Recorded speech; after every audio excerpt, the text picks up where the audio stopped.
What is up, Alabama fans?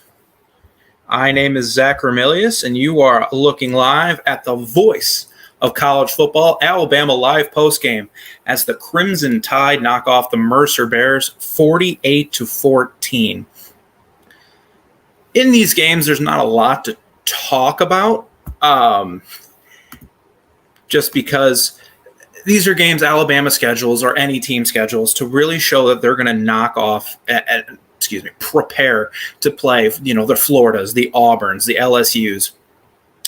And what's really tough to gauge from this game is anything positive. Anything positive the Crimson Tide do are things they're supposed to do against Mercer, whether that's big plays on the defense, big plays on offense, kicking game, hard hitting. The main positives you can take are backups getting in and getting some playing time. And not always in this game did that look like it was going to be a sure thing, especially in the second half. People are trickling in here. If there's any questions about my nose, I'll make sure to answer that here in a minute. Alabama fans, start going in the chat. What did you think of today's game? Did you watch today's game? I don't know how many of you sat there and watched a full game against Mercer. What did you think of Bryce Young's performance today? What did you think of the running game's performance today?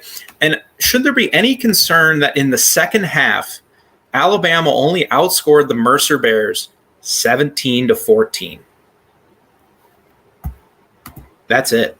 At times, it was a pretty tough half to watch. I have a couple concerns, though, about the Crimson Tide. One is the running game. Brian Robinson was fine today, 10 carries, 70 yards, and a touchdown, but there was no explosiveness to his running game today.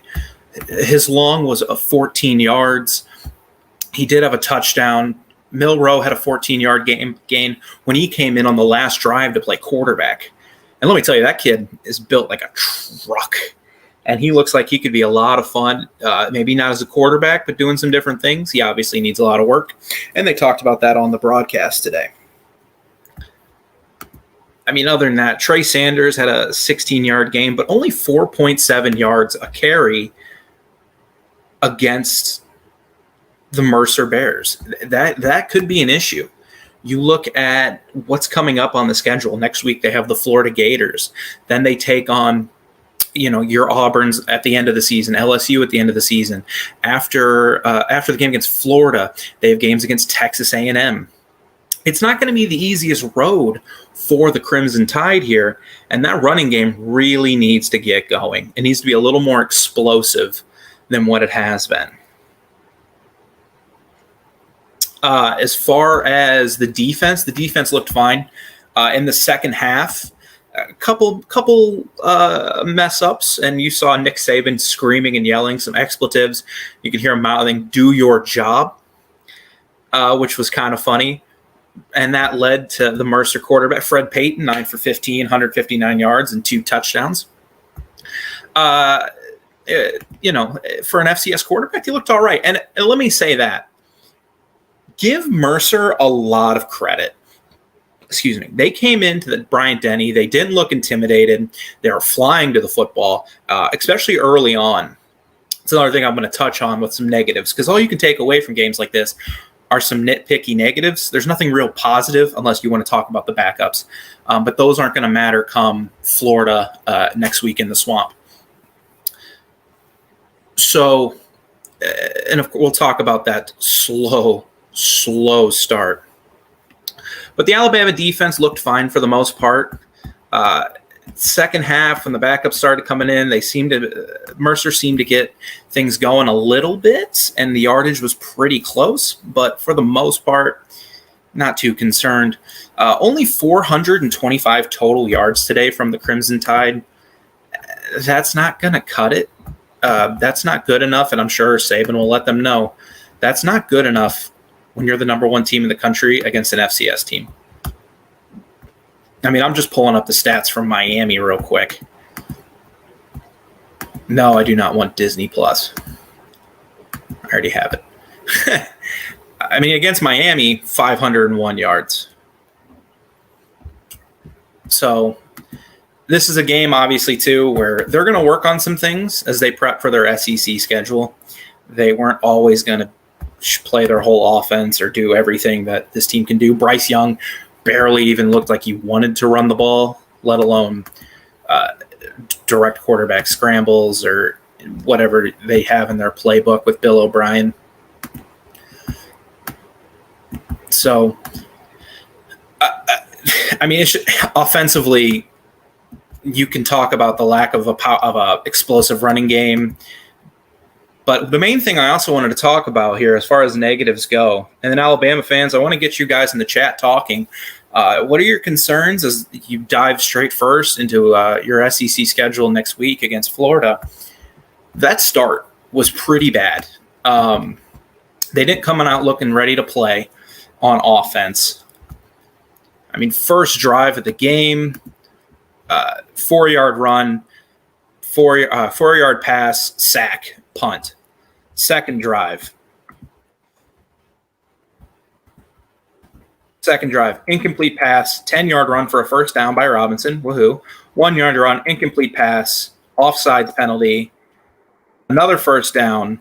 And then that was the drive where on that 2nd and 9, Jamison Williams was just an atrocious drop. Just an atrocious drop. And then he followed that up with some unsportsmanlike conduct that got him pulled off the field, and I'm sure he heard it from his coaches. And then Alabama had to punt. So first 2 drives of the game, they were punting. That's not what we expect from the Crimson Tide. Defensively, they were fine. But it was a slow start offensively. But then in that 3rd drive, they really got things going. Of course, they had a punt, blocked a punt for a touchdown. You know, this isn't 2016 where every game it seemed like Alabama was returning something for a touchdown, a fumble, what have you. But this definitely was a nice return to form. Chris Broswell with the pump. Jace McClellan returned it, 33 yards for a touchdown. And then the next drive, they come out and get an interception. You know, it was a pretty bad pass by Carter Peavy, but McKinstry with a nice play on the ball. Got it, and then Alabama just kind of took over for a little bit there, and they asserted themselves. I mean, that next drive, 14-yard run, 8-yard pass, 14-yard run, 14-yard pass, 4-yard run. 5 plays, 55 yards, 54 yards. It looked like it was nothing. And they got the touchdown, and then from there, it was just the Crimson Tide till the end of the half. They forced another 3-and-out touchdown, another 3-and-out. Then they had a 3-and-out on offense. They didn't go for it on 4th and 1. That happens, especially in these games. You don't want to show your full playbook. Forced another 3-and-out touchdown, another 3-and-out field goal, end of the half. So from that 3rd drive to the end of the first half, Alabama looked like you would think Alabama would look in these types of games. Dominant, moving the ball at will. Yes, the explosive runs weren't there, but they were consistently getting 5, 6, 7 yards a pop, getting into the end zone with relative ease. And then the second half started off that same way. 3-and-out for the Mercer Bears. Come right back. 5 plays, 81 yards, touchdown, Alabama. And then Mercer responded with 5 plays, 85 yards, and a touchdown of their own. A 60-yard bomb from Fred Payton to Devron Harper, where Nick Saban. Look, I know all coaches, no coach in the history of college football is Nick Saban. And on all of his laurels, it's incredible how fired up this man gets on a missed assignment, up 38-0 in the 3rd quarter on Mercer in week 2. I'm sorry, it was just funny to me. 'Cause it's like, man, you got 7 national championships. You look like you're on a good spot to win your 7th at Alabama alone.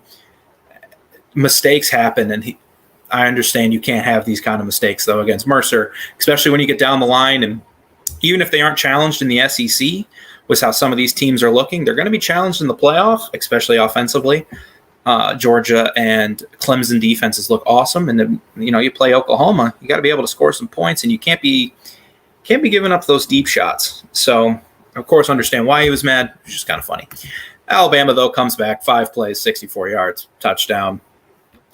And then they force another interception, this time by Marcus Banks. I think he wanted the pick 6, but to no avail. And then Will Reichert misses his first field goal in a long, long time.